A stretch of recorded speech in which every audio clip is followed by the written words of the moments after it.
Os damos la bienvenida a un nuevo episodio de Double M, el podcast donde exploramos cómo hacer negocios en el sudeste asiático de manera legal, sus regulaciones, estrategias y experiencias reales de la mano de profesionales. ¡Comenzamos! Hola a todas las personas, os damos la bienvenida a un nuevo episodio del podcast de Double M y bueno, Marc, en primer lugar me he dado cuenta que antes de darte paso, que es que nunca me presento. Y aquí la presentadora sin presentarse, pues no parece que queda bien, ¿no? Así que muy brevemente diré mi nombre. Mi nombre es Isa Berruezo, navarra de nacimiento y bueno, con amplia experiencia en marketing y comunicación en sectores público y privado. Y actualmente trabajando mano a mano para vuestra empresa, para Davolem, contigo, Marc. Y bueno, debo confesar que no es peloteo, que es un verdadero placer. Así que, bueno, ahora que ya tengo la tarea hecha, me gustaría lanzar el tema de hoy. Así que, bueno, es muy interesante, sobre todo importantísimo para todas las personas que os hacéis estas preguntas, ¿no? Sobre qué hace el director, qué hace el commissioner en una empresa, en una PT-PMA, ¿no? En Indonesia. Y sobre todo, ¿quién manda realmente en una empresa en Indonesia? Más concretamente nos preguntan mucho qué diferencia hay entre un director, como decimos, y un comisionado o commissioner, y quién tiene más poder, cuál es la responsabilidad, ¿no? La gente anda perdida, es normal. O sea, es una empresa en Indonesia, es algo nuevo.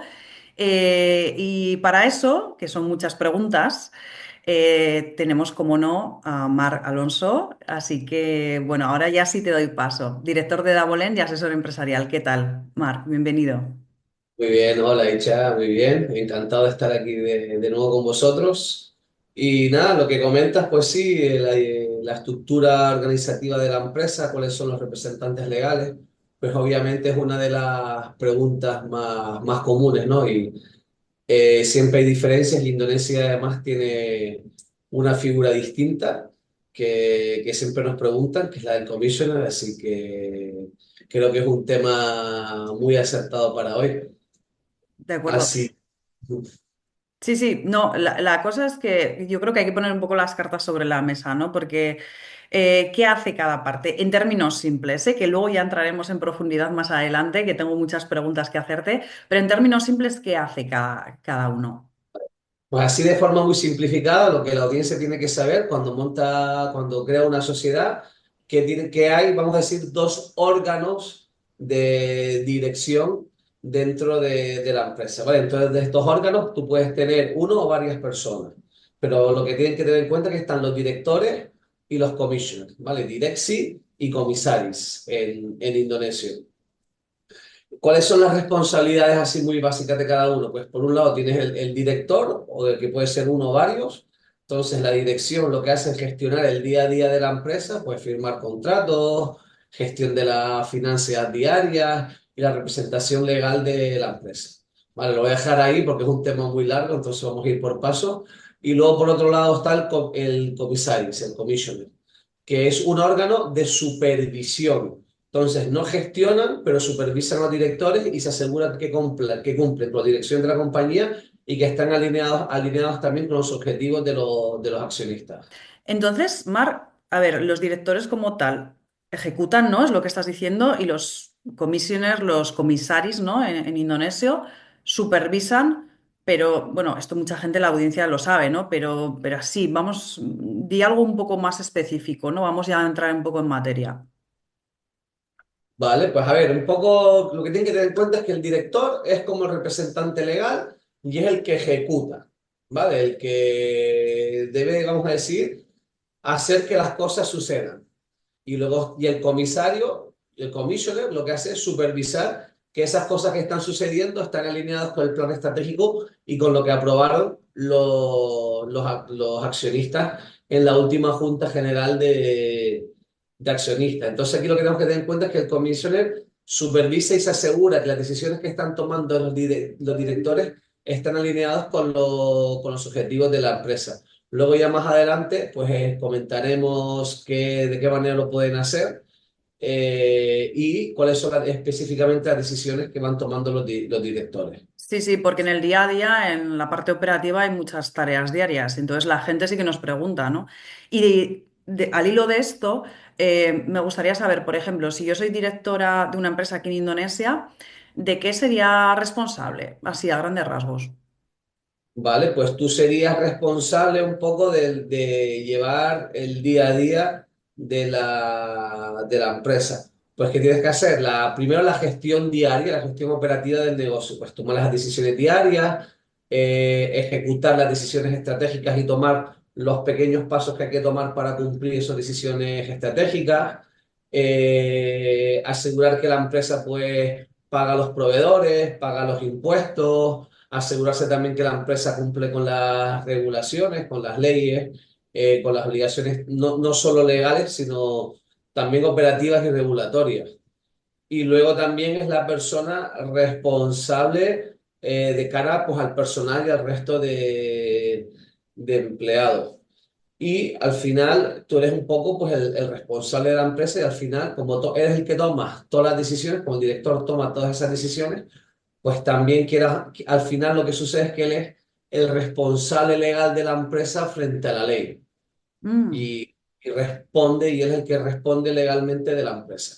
Sí, vale. Y una pregunta que me viene a la cabeza ahora, si, por ejemplo, bueno, pues sucede algo que no es lo habitual, ¿no? Pero tendría que responder algo con mi patrimonio personal si se demuestra, no sé, una mala gestión, por ejemplo. Pues claro, por ejemplo, si es el responsable legal que puedes responder o con tu patrimonio o judicialmente. Pero hay que tener en cuenta, para que la audiencia no se asuste, porque este es un tema muy delicado, que solo responde el director, solo responde de forma legal o con su patrimonio cuando realmente se puede demostrar de forma muy clara de que ha habido una negligencia, o sea, de que ha habido un error clave. Si, por ejemplo, si la empresa entra en bancarrota porque la idea de negocio no era buena, o porque ha habido mucha competencia, porque no has podido competir en precios, porque no has facturado lo que esperabas, pues en ese caso no respondes legalmente con tu patrimonio. Es simplemente en el caso de que ha habido una negligencia y además grave, o sea, un error grave. Entonces no es habitual que esto suceda. Y ojo, que también los commissioners, que no me salía ahora, también pueden ser responsables si se demuestra de que no han supervisado bien al negocio y que, habiéndose ellos podido enterar de irregularidades graves, no avisaron, no alertaron y no tomaron ninguna decisión. Ujú. Pero insisto, esto es poco probable que suceda y tienen que ser realmente unas negligencias graves, o sea, gordas, unos errores muy gordos y graves, no malas decisiones de mercado. Sí, no vamos a asustar a la audiencia como eso, porque en el Claro. día a día esto es algo que no pasa, pero bueno, hay que decirlo, ¿no? Y yo creo que está bien que lo comentemos.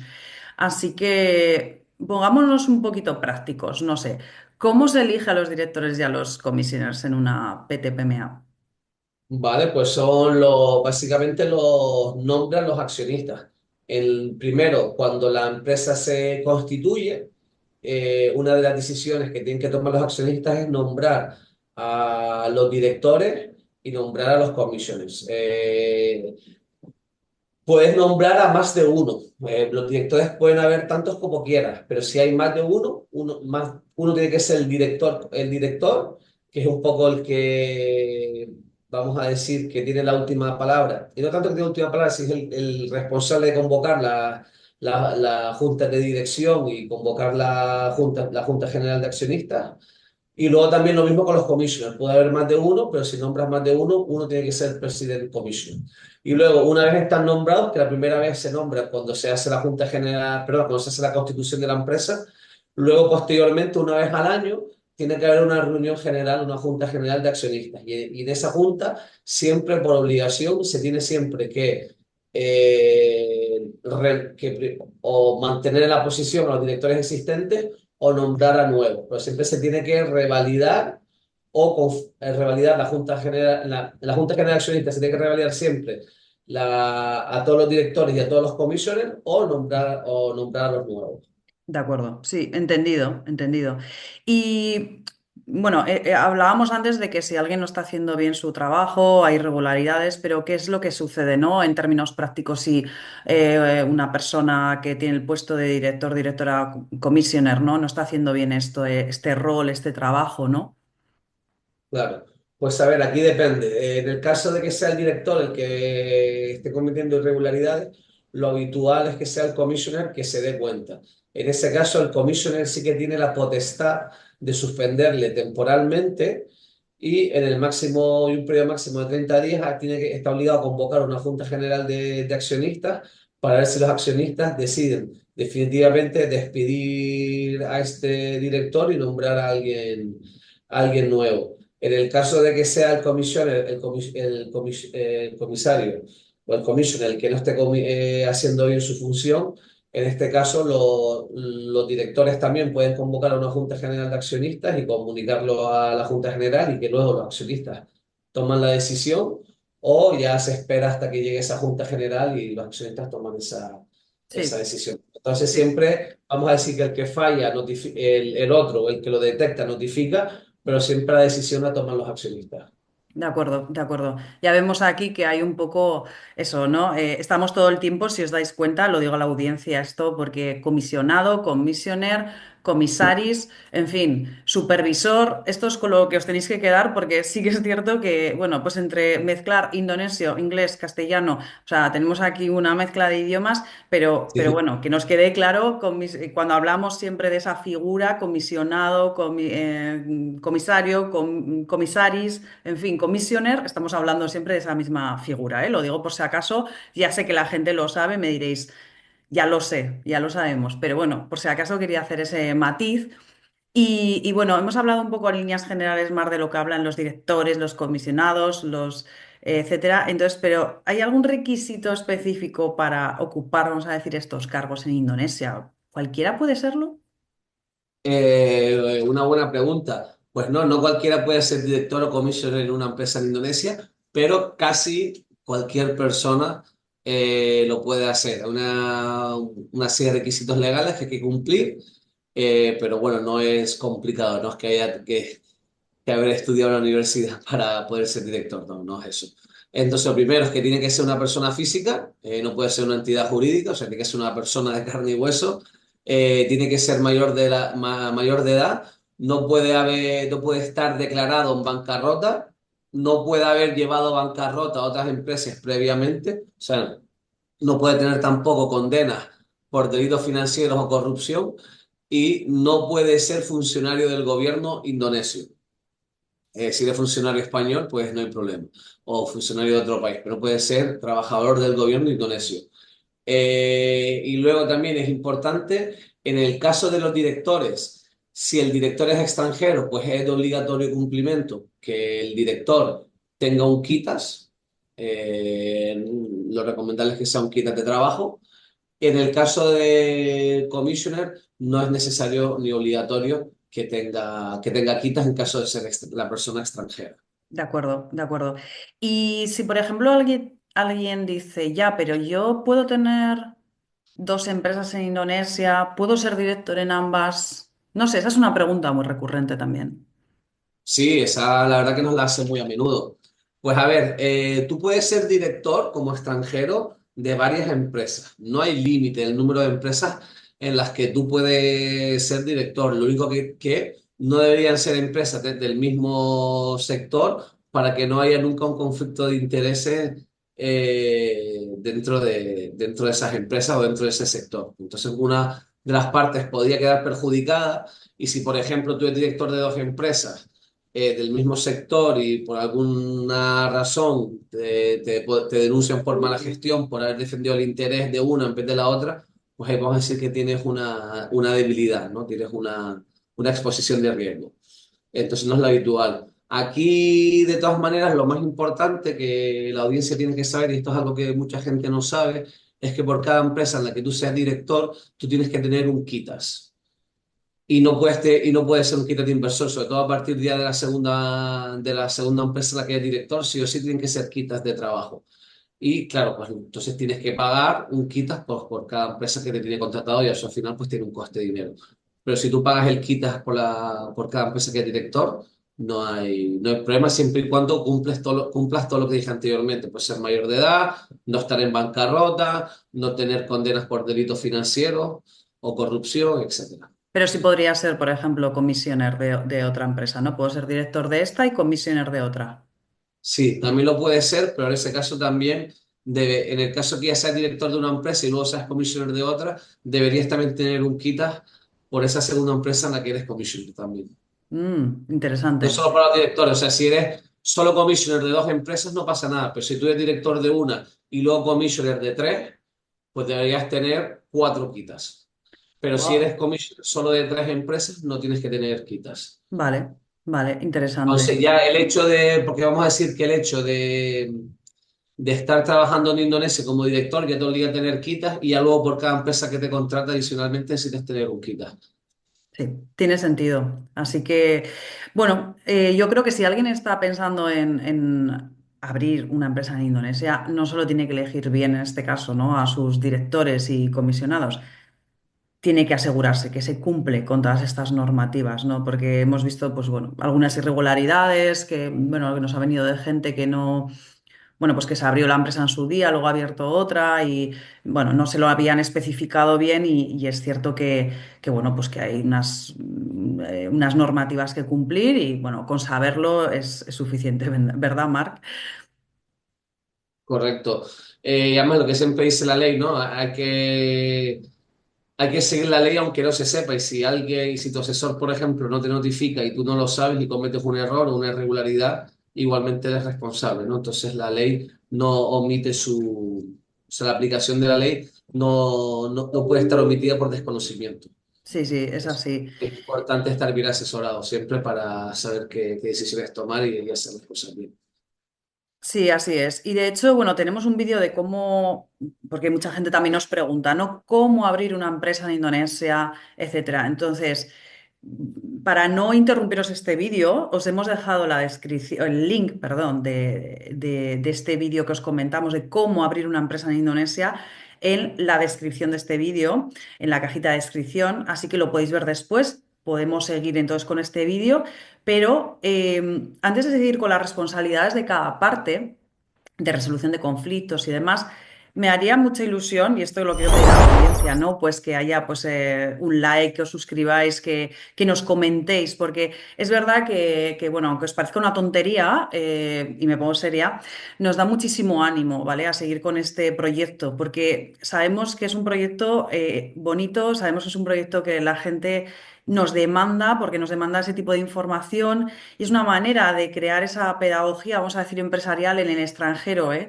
Que muchas veces cuando vamos a hacer negocios, pues lo queremos hacer rápido, hemos visto una oportunidad de negocio y hacerlo con las máximas garantías es lo que, bueno, pues nos prima, ¿no? Como consultora y bueno, pues es lo que os queremos trasladar y como nos hemos encontrado, es verdad, mucha clientela que ha tenido problemas, pues no queremos que paséis por ello, ¿verdad, Marc? Así es, estamos aquí para ayudar, para evitar que tengas cualquier problema de tipo legal o regulatorio y al final un poco nuestro trabajo es asegurarse de que toda la parte administrativa del negocio va bien para que nuestros clientes se puedan centrar en el valor añadido que están aportando con su negocio y el Sí. resto de la administración pues ya está en buenas manos con nosotros. Sí, eso es. Entonces, bueno, que sigan pasando por aquí, por nuestro canal, que sigan viendo en la descripción del vídeo después de que terminemos este, que sabemos que es crucial. Y por supuesto que deis likes ahí, los quiero ver, los deditos arriba. Así que bueno, Marc, hasta ahora hemos hablado del rol de directores, de commissioners, etcétera. Y para mí viene una gran pregunta, por lo menos para mí. ¿Qué pasa si algo sale mal? Es decir, ¿qué responsabilidades tienen si la empresa, pues, ante un problema financiero o una quiebra? O sea, porque también es otra pregunta recurrente. Vale, pues a ver, normalmente lo que tienen que entender es que sí que es verdad que tanto la empresa es una persona jurídica, la persona es una persona física y son entidades legales distintas. Si la empresa ha estado bien gestionada, el director o el commissioner no va a ser responsable legalmente de la quiebra de esa empresa.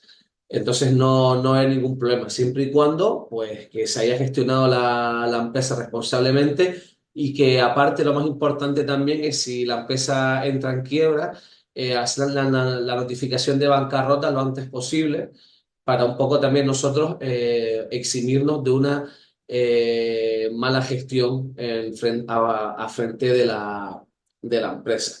Si lo hacemos todo bien, en ese caso no las personas, los directores, no van a tener que responder con su patrimonio personal por las deudas de la empresa.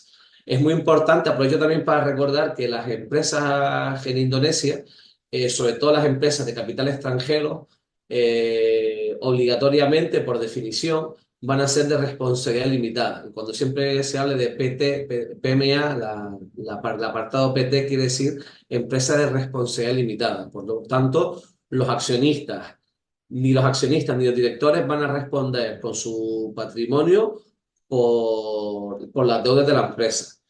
Ojo, ¿cuándo se pueden responder los directores? Porque además cuando responden los directores, no los commission, no los dueños.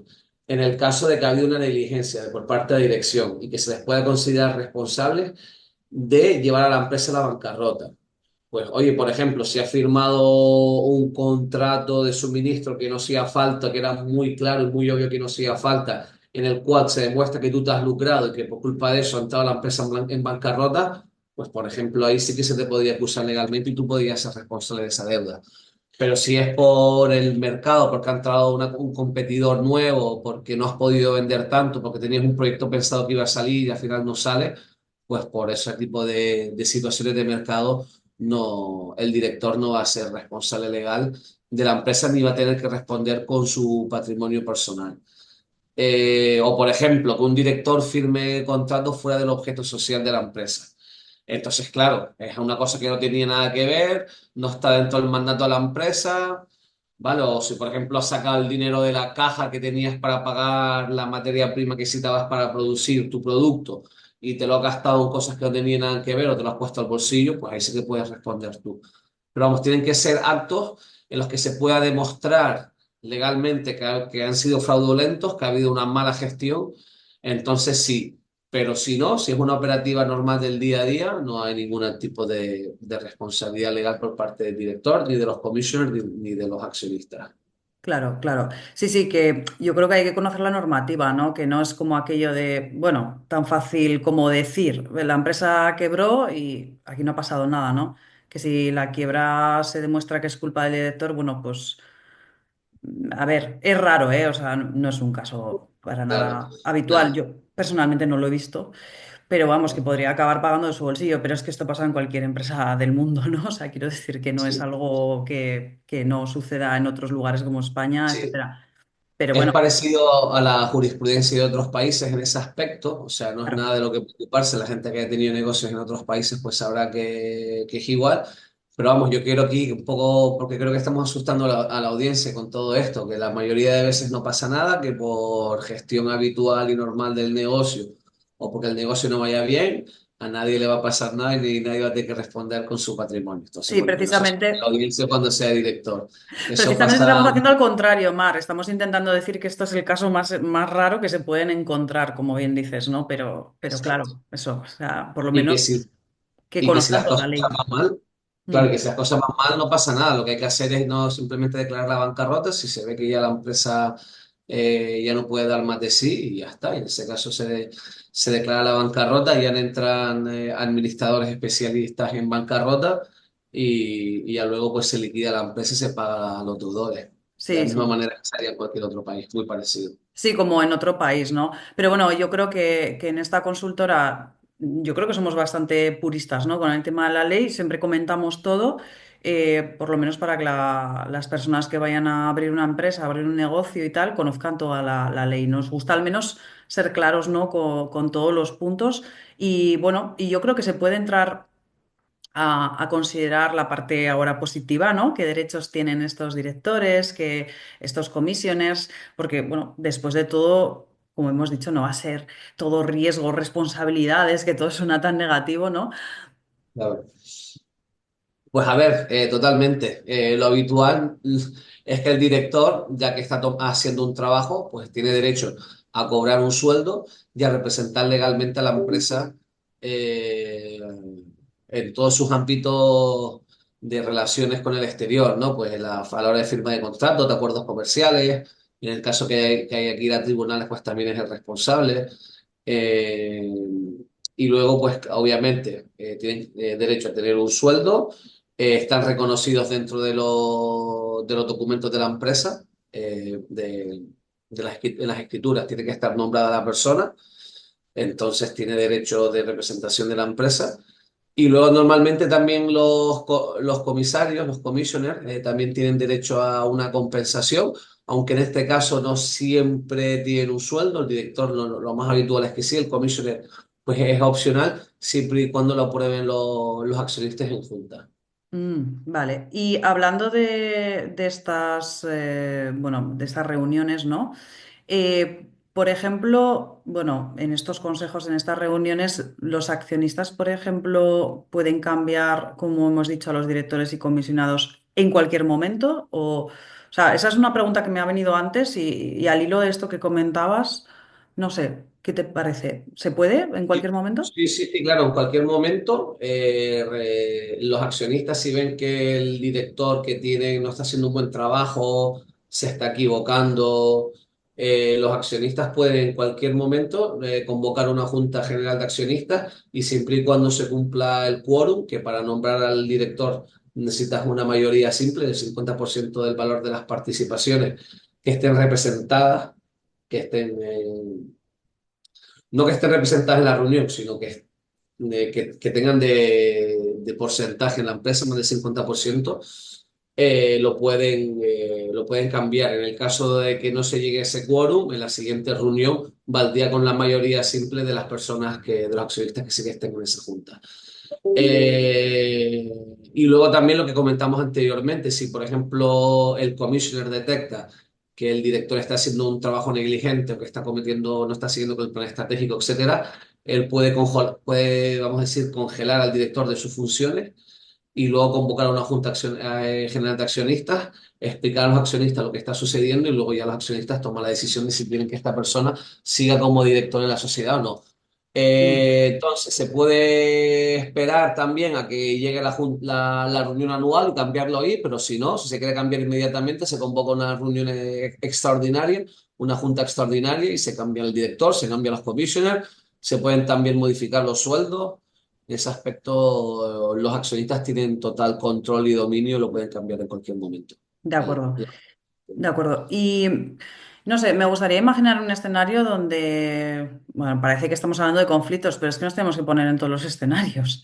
Entonces, no sé, sé que hemos hablado en algún momento de la importancia de tener un acuerdo de socios previo, porque esto es súper importante. O sea, con esto no hay conflicto posible o casi no hay conflicto, o si lo hay, sabes cómo resolverlo, mejor dicho, porque conflictos son, Sí, ya lo claro. hemos dicho en alguna ocasión, son parte de la vida, son parte de la vida profesional, personal y demás, pero bueno, al menos si sabes cómo resolverlos, pues bueno, hay un acuerdo previo y la importancia de eso es absoluta, ¿eh? Esto lo hemos comentado en otro vídeo que también lo dejamos en la cajita de descripción para que lo veáis, porque es, vamos, es vital, ¿no? No es obligatorio, pero es vital. Así que, bueno, imaginemos entonces ahora un escenario donde hay un conflicto. ¿Cómo se resolverían estas disputas en Indonesia? Aunque ya lo hemos comentado en otro vídeo, por repasarlo un poco.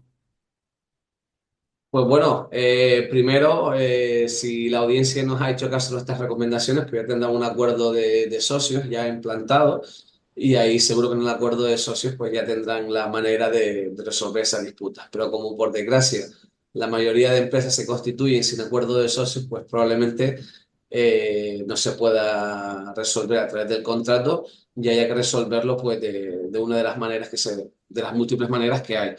Primero, vamos a ir un poco, yo lo voy a ordenar ahora las respuestas yo creo que por orden de pasos que hay que tomar, pues en el caso que hay una disputa que no se pueda resolver, lo primero es un proceso de mediación donde las partes intentan resolver el problema con la ayuda de una tercera parte neutral, en la cual en las partes en las que tengan esa disputa pues están de acuerdo en nombrar a esa tercera persona.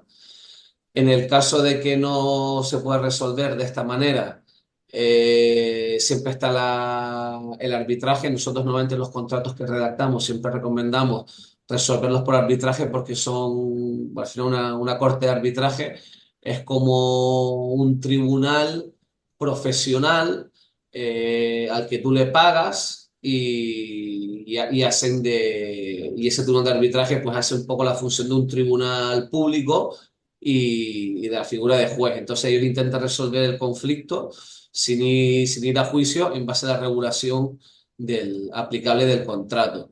Esto ya lo hablamos de esto en otro podcast, pero básicamente lo que la audiencia tiene que entender es como un tribunal privado en el que tú pagas y la ventaja que tienes es que es muchísimo más rápido. Sobre todo que lo que ganas es en tiempo. Va a ser más caro que el tribunal público, pero vas a ahorrar muchísimo tiempo.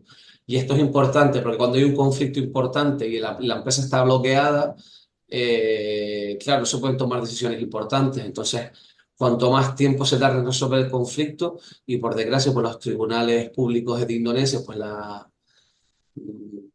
las decisiones y el proceso es lento y lleva muchos años, puede llegar a llevar muchos años, pues claro, se pierde un tiempo muy importante que con el arbitraje se puede resolver en pocos meses.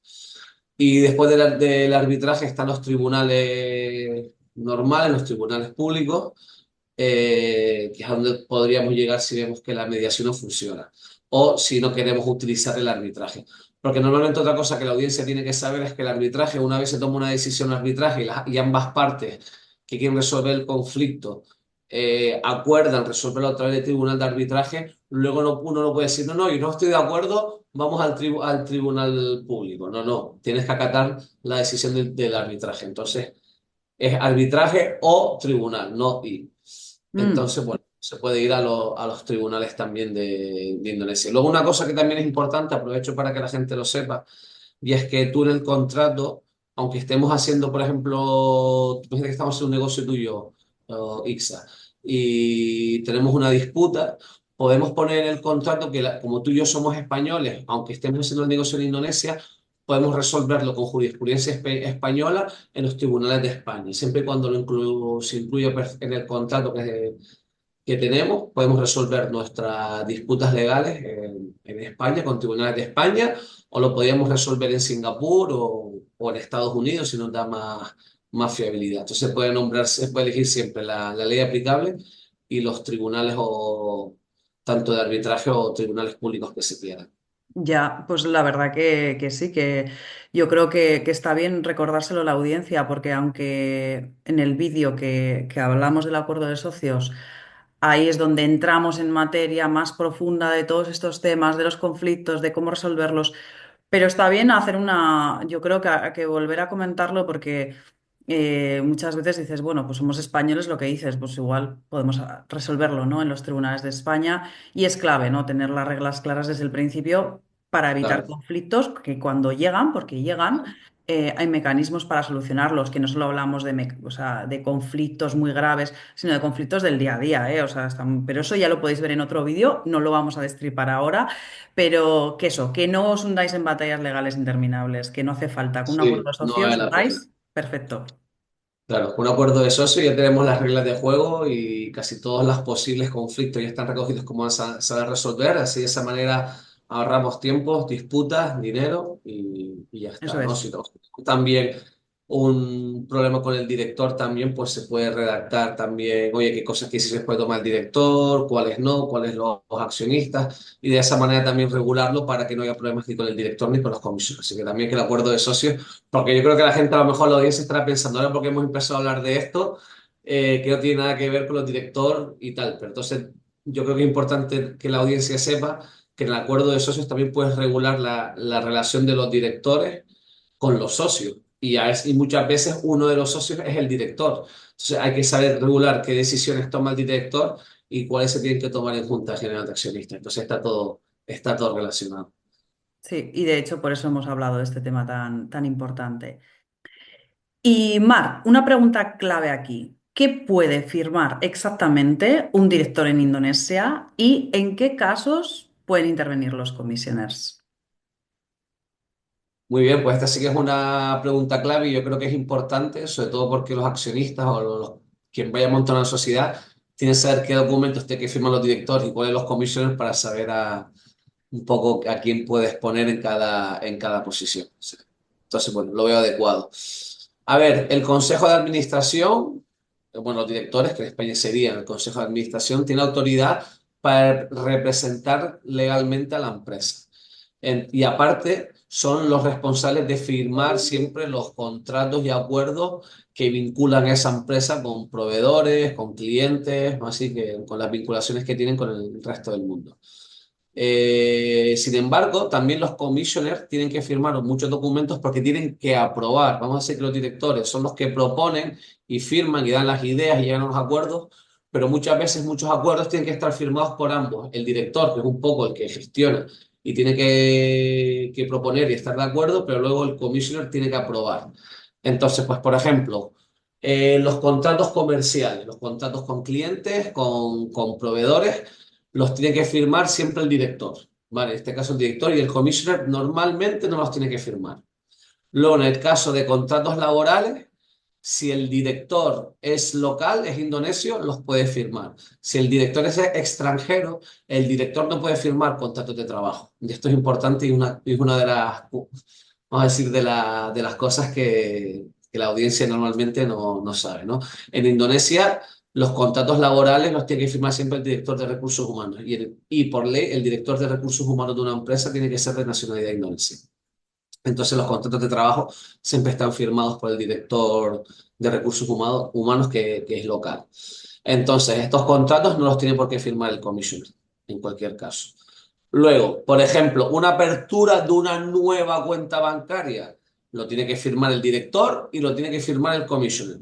Luego ya para operaciones en el día a día con esa cuenta bancaria las puede firmar el director solo. Pero para lo que es la apertura, sí, porque el commissioner tiene que saber que hay una cuenta bancaria en ese banco para que luego pueda supervisar lo que está sucediendo dentro de esa cuenta bancaria.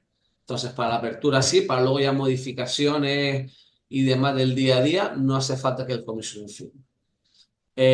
Luego, por ejemplo, contratos de préstamos, acuerdos financieros, los tiene que firmar también el director y esto también lo tiene que firmar el commission, porque esto al final son decisiones importantes, las empresas se están endeudando, sobre todo para acuerdos de préstamo, entonces el commission está obligado a firmar y normalmente pues tiene que aprobar también las condiciones en las que se van a dar ese préstamo. Luego también en la compraventa de activos, tanto móviles como inmóviles, los tiene que firmar el director y lo tiene que firmar también el commissioner. Tanto la compra como la venta tiene que también estar aprobada por el commissioner. Luego, por ejemplo, la auditoría, los documentos de una auditoría, pues la solicita el director, pero luego el reporte final de auditoría también lo tiene que firmar el commissioner. O sea, que firma el director, lo tiene que tiene que firmar el commissioner. Incluso un contrato de una compra de un coche, de un camión, de un renting, eso también lo tiene que firmar el commissioner. Entonces vemos que los contratos, poco lo que vemos, que todos los contratos tiene que firmar el director.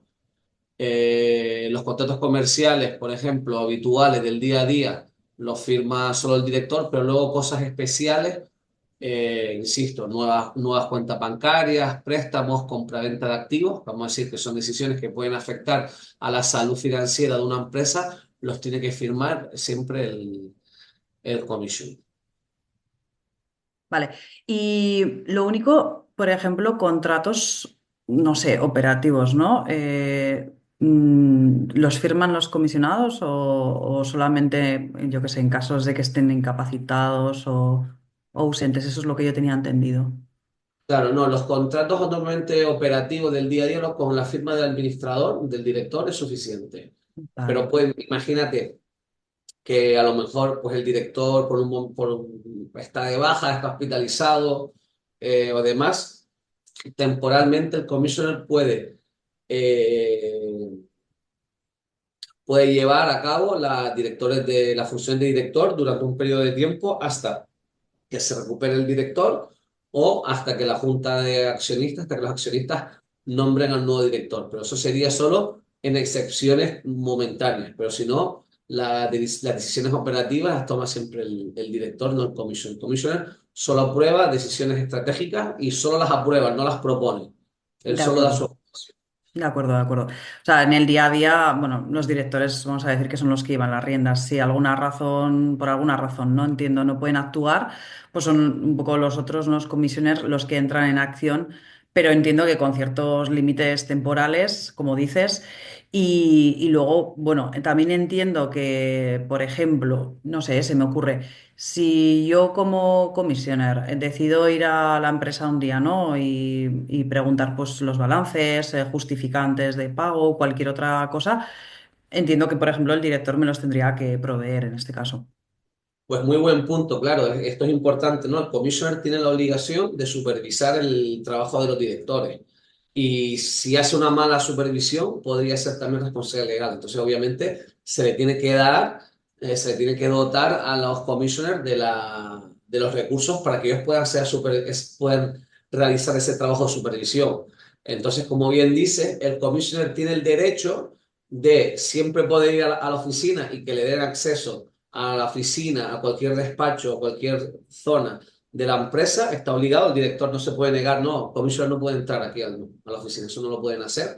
Y luego cualquier información de la empresa, incluso información económica, balances o movimientos de cuentas bancarias, listado de activos, listado de patrimonio, actualización de la deuda, listado de clientes, cualquier documento legal de la empresa que solicite el commissioner, el director está obligado a dárselo, no se puede negar.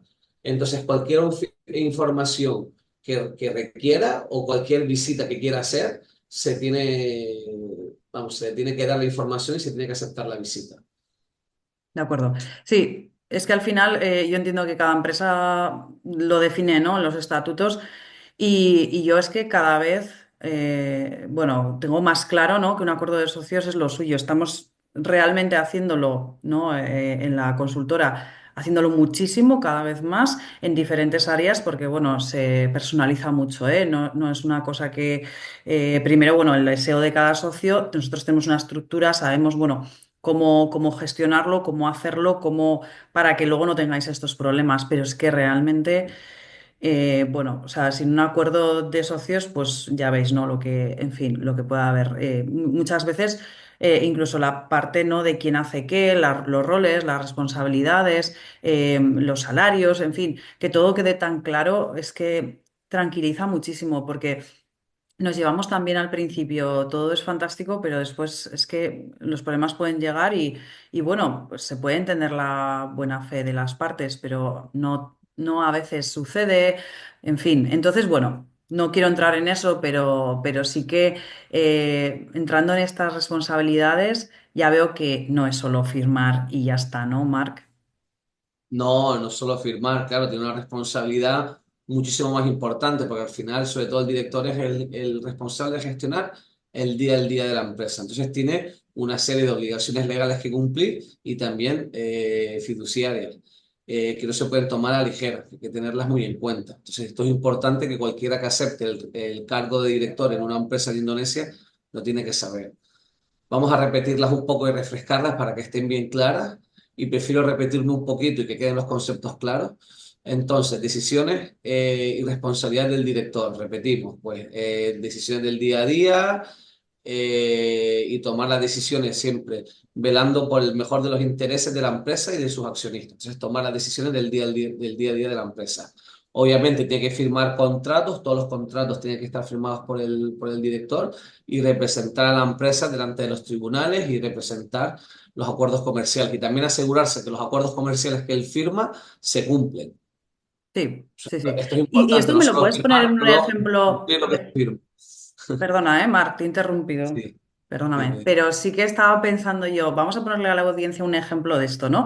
Nos vamos a repetir, pero nos vamos a repetir a lo mejor poniendo un ejemplo de, yo, bueno, imaginemos un restaurante, ¿no? El director de ese restaurante o de unas villas, el que tú elijas, te lo dejo a ti, a tu elección.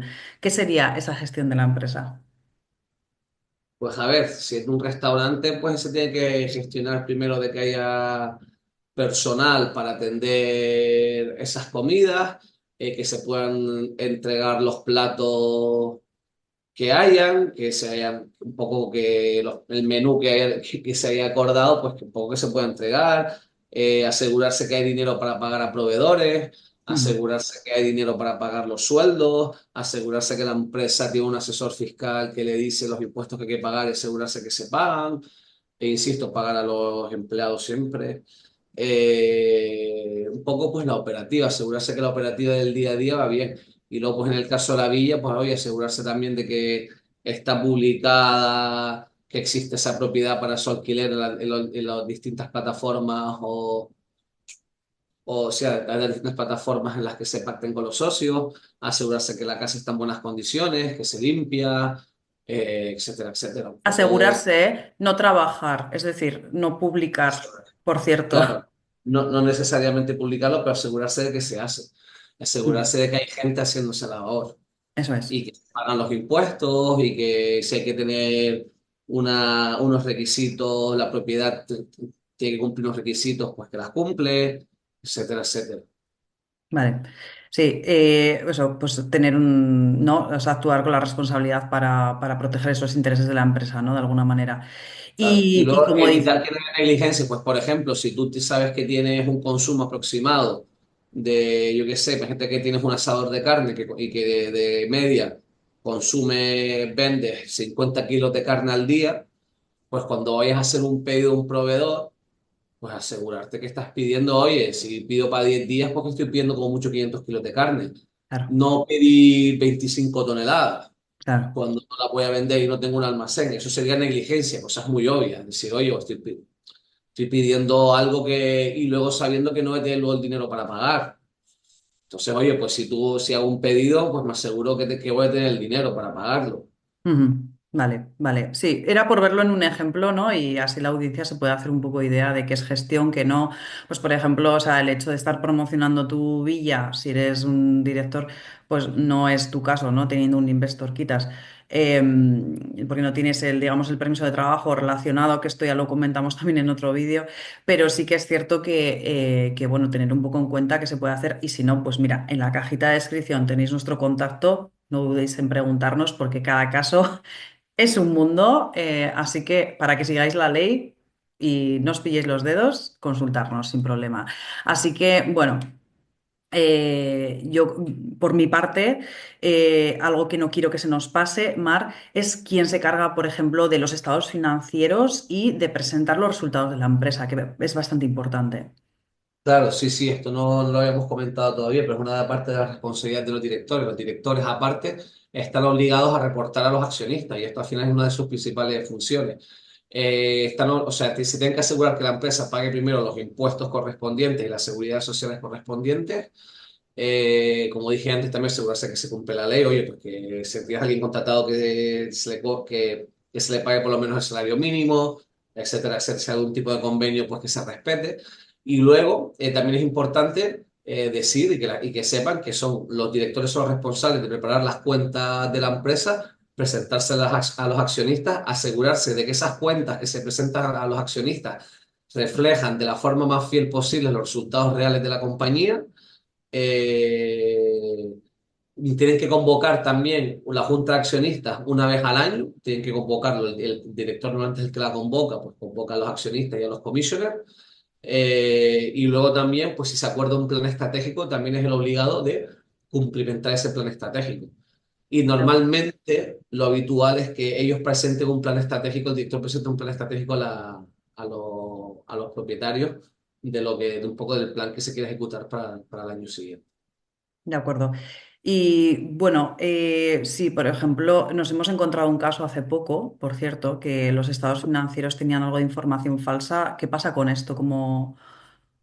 Pues a ver, si la información se puede demostrar que se ha falsificado a posta, pues en ese caso sí que podría tener una responsabilidad legal el director, porque ha estado falsificando las cuentas, pero si es un error de contabilidad, porque el contable o el asesor ha tenido un error, en ese caso no se le puede acusar Ya. al, al director. Pero el director lo que sí que tiene que hacer es tiene que revisar las cuentas antes de presentárselas a los accionistas porque es el que tiene la visión completa de la empresa y está obligado a revisarla para asegurarse que la información contable que se presenta a los accionistas refleja, insisto, de la forma más real posible la realidad de las cuentas de la sociedad.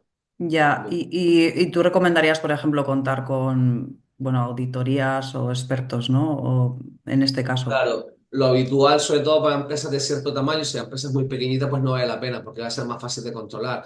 Pero una buena manera que tiene y esto es un buen punto, una buena manera en la que tienen los directores de cubrirse las espaldas y de que no se les pueda acusar por una mala gestión es auditando la empresa. Si tú la empresa la auditas, pues en ese caso ya hay una empresa tercera que está revisando que todas las cuentas estén bien. Sí, sí, Entonces, sí. de esa manera, vamos a decir que te estás cubriendo la espalda. Entonces, si es una empresa de cierto tamaño, pues yo aconsejo que se audite la contabilidad de la empresa antes de presentar las cuentas a los accionistas, porque de esa manera, pues ya estando auditadas, ya hay alguien que las ha revisado por ti y en ese Sí, caso, pues va sobre sí, seguro. sí, sin duda. Y es, bueno, yo creo que es incluso un buen punto para, como hemos puesto en otras ocasiones, para el acuerdo de socios, ¿no? Me surge otra duda aquí, Marc, que es, ¿los directores pueden tomar cualquier decisión por sí mismos, o sea, a nivel única y exclusivamente solos, o hay cosas que necesitan la aprobación de también los accionistas? Hablando ya de los accionistas, en este punto, porque es algo que hemos hablado de los commissioner, hemos hablado de los... bueno, que en este caso commissioner directores, también hemos hablado de los accionistas, pero me gustaría saber en concreto si necesitan ciertas aprobaciones de los accionistas también, de esta figura.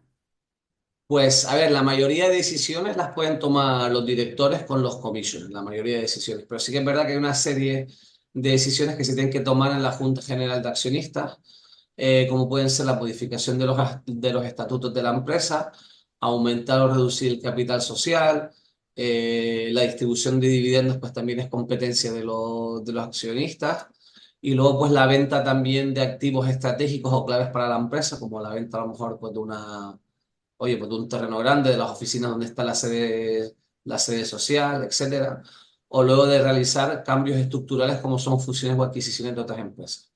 Esas sí que las tienen que tomar los accionistas. Luego recordar, como ya dije anteriormente, que había otra serie de decisiones que no las pueden tomar tampoco son los directores, que tienen que estar también aprobados por el commission. Entonces vamos a decir que hay dos niveles de frenos, ¿no? Por un lado tienes el nivel de los commissioners, que te frenan muchas decisiones, que tienen que tener su aprobación, y luego ya las súper importantes, las realmente muy, muy estratégicas o muy, muy importantes, pues sí que necesitan, vamos a decir, autorización de los accionistas. Pero para el día a día, el freno de mano, vamos a decir, o el freno de esas decisiones, las van a tener más bien los comissioners. Que aparte de esto también es importante decir que un accionista puede ser director y puede ser commission. Entonces, ya en función de la involucración que quiere tener el accionista, pues ya se puede él nombrar director o se puede él nombrar commission. Entonces, eso también lo Sí, tengo. sí, sí, sí. Es verdad que este es el caso más, más habitual, además. O sea que ya nos queda claro que los directores eso, hacen esa gestión del día a día y cuando hablamos de cosas grandes como vender parte de la empresa o repartir dividendos, son los accionistas los que tienen la última palabra, pero bueno, a veces coinciden, ¿eh? O sea que es verdad que Claro, dirá muchas mucha veces. gente ya, pero yo soy director y accionista, ¿no? Eso. O cuando tendrás que cumplir varios roles en la empresa, pero no siempre los accionistas son directores. Entonces ellos tienen que saber también qué responsabilidades tiene que tener el director, cuáles no, para saber a quién nombran de director. Y luego también saber que a lo mejor, oye, yo no quiero estar día de la operación, pero tampoco quiero que el director haga aquí cualquier cosa. Pues en ese caso yo recomendaría a esos accionistas que se haga commission, porque de esa manera pues tú tienes que firmar muchos de esos documentos, entonces es una manera de tener control sin tener que estar en el día a día de la operación. Vale, muy buen punto. Yo creo que, bueno, hemos repasado muchísima información clave, ¿no? Sobre lo que es un director, lo que es un commissioner, este rol, las responsabilidades, los derechos, cómo manejar conflictos dentro de la empresa, en fin, que yo no sé si te queda algún matiz o algún apunte que dar a la audiencia, Marc. No, no, no, nada más. Mi último comentario era ese, ¿no? Que yo creo que es muy importante, bueno, quizás el mensaje final, ¿no? Que para darle a la audiencia, que sería, es importante entender muy bien cuáles son las responsabilidades del director y del commissioner, que se van a montar un negocio, que lo revisen bien, que lo tengan muy claro, eh, que pongan de director, sobre todo de director, a alguien en el que se tenga mucha confianza, porque ese director va a tener plenos poderes con los bancos, con el dinero, con los contratos que se firman, entonces Es importante que si no tenemos nadie de que nos fiemos, pues mejor poner nosotros directores al inicio. Si lo tienes, pues mejor, pon a esa persona director.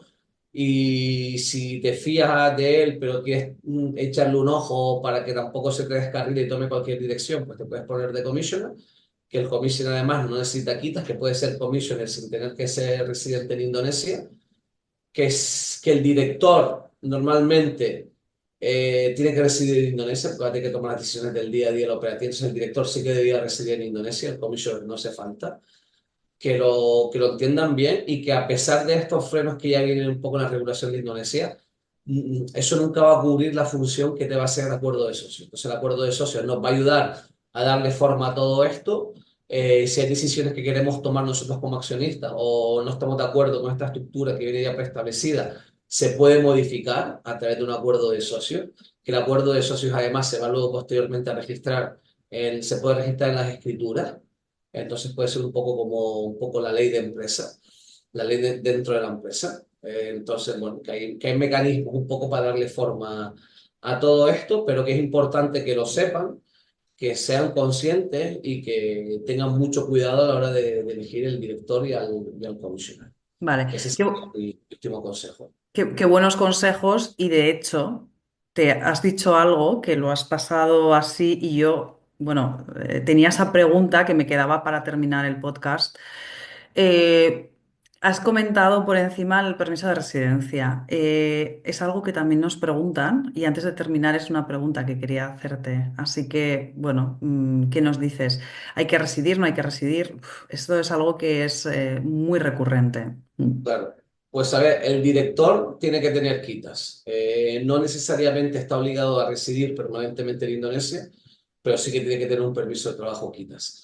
A la hora de la verdad, si el director no va a residir en Indonesia, yo creo que estamos complicando la operativa de la empresa, porque ¿cómo alguien puede operar un negocio si no está en ese país, si está en otro país, si está muy lejos? Nos podemos ir un mes, 2 meses fuera, pero si no residimos, va a ser muy difícil. Entonces yo recomiendo que el director resida. Insisto, el commissioner no tiene por qué residir, porque al final tiene que firmar aquí y allá, los documentos se pueden enviar por correo, entonces no hay mayor problema. Y es una manera quizás de, oye, yo no resido, pero quiero estar encima, quiero saber un poco las decisiones importantes que se van a tomar. Pues el commissioner te da ese poder sin tener tú que recibir. Entonces, bueno, ese sería un poco como yo lo vería. Y si, oye, tienes personas de confianza en el negocio y no te hace falta estar muy encima, pues te quedas de accionista y ya está, ¿no? Tienes menos dolor de cabeza y menos trabajo. Al final un Sí. poco dependerá del equipo que tengas, de lo que te fíes, de lo importante que sea tu aportación al negocio y de lo lejos o no que puedas estar de él. Sí, y de hecho yo creo que esto lo vamos a dejar para otro vídeo hablando de permiso de residencia, permiso de trabajo, fiscalidad, España, ¿no? Indonesia o, bueno, Argentina, Chile, Uruguay, en fin. Esto ya es un tema más largo, más denso que podremos hablar en otros vídeos seguramente y sobre todo porque nos preguntan, ¿no? Si tenemos que residir, si no, yo creo que lo podemos comentar con más detalle, si te parece, Marc. Sí, sí, porque eso además hay mucha materia, mucho que discutir y eso mejor dejarlo para otro día, porque también me da miedo que sea mucha información de una para la audiencia Eso y es. mejor en capítulos poco a poco y ir absorbiendo bien el conocimiento Y que por vamos teniendo. temas, eso es, por temas, que lo pueden ver perfectamente, nos pueden dejar en segundo plano, no nos tienen que ver la cara, se pueden poner como la radio por la mañana y somos eso, la radio de hacer negocios en el extranjero. Así que eso, que no Así solo es. estaremos con Indonesia, que haremos más vídeos sobre otros países que está la audiencia interesada y que en los que estamos implantados, que de paso los recordamos, Mar, yo creo que es importante. Dinos los países, por favor. Sí. Estamos en Indonesia, con oficinas en Yakarta y en Bali. Estamos en Vietnam, en Ho Chi Minh, en Bangkok, Tailandia. Y próximamente, este año 2025, vamos a abrir Seúl, en Corea, y vamos a abrir también Manila, Filipinas. Muy bien, muy bien. Pues como veis, bueno, esto no acaba más que empezar, o sea, así que, bueno, estamos aquí para ayudaros, tenéis los datos, como decimos, en la descripción del vídeo, así que nada más decirle a la audiencia que nos comentéis también cosas que necesitáis, que nos preguntéis, que no dudéis en que estaremos aquí para atenderos, que casi son 15 años, bueno, pues llevando negocios aquí en Indonesia y en otros países, así que, bueno, quedamos a vuestra disposición. Así que nada, un abrazo. Saludos y Jenny, gracias por la entrevista. Gracias. Ah, Chao. Si no quieres perderte las mejores oportunidades de inversión en el sudeste asiático, suscríbete y activa las notificaciones. Te esperamos.